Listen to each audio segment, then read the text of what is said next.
Magandang araw sa inyong lahat. Ngayon ay may kwento akong ibabahagi sa inyo tungkol sa isang bituin at isang mangangalakal.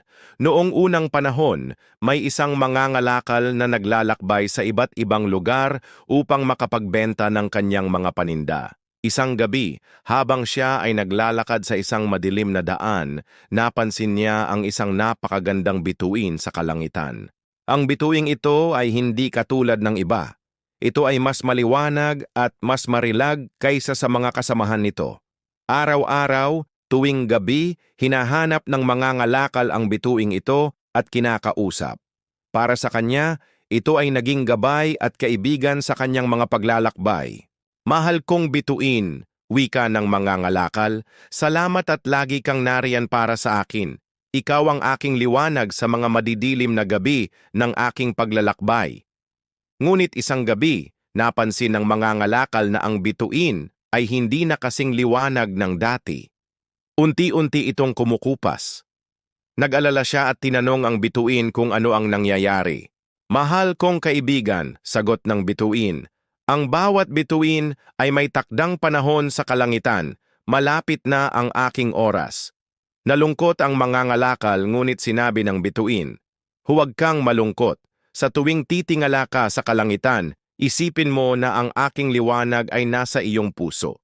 At kahit hindi mo na ako makita, ang ating pagkakaibigan ay mananatili magpakailanman. Sa huling gabi ng bituin sa kalangitan, nagbigay ito ng isang kahilingan sa mga ngalakal. Ipangako mo sa akin na ipapaalala mo sa lahat na ang tunay na liwanag ay hindi lamang nagmumula sa labas, kundi mula rin sa ating mga puso.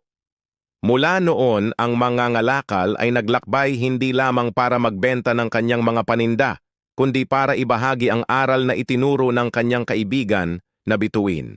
Tinuruan niya ang mga tao na ang bawat isa sa atin ay may taglay na liwanag na kayang magbigay ng pag-asa at galak sa iba.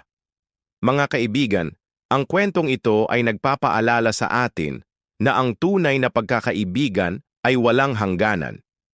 Kahit magkalayo, kahit hindi na nakikita, ang mga alaala at aral na ating natutuhan ay mananatili sa ating mga puso. Tulad ng bituin na nagbigay liwanag sa mga ngalakal, tayo rin ay maaaring maging liwanag sa buhay ng iba.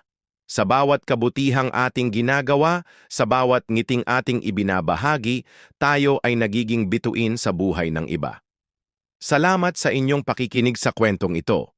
Kung nagustuhan ninyo ang ating kwento ngayong araw, huwag kalimutang pindutin ang subscribe button at i-like ang video na ito.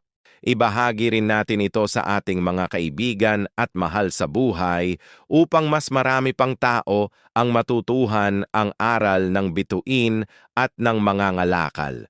Hanggang sa muli mga kaibigan, tandaan may bituin sa puso ng bawat isa sa atin. Paliwanagin natin ito para sa iba.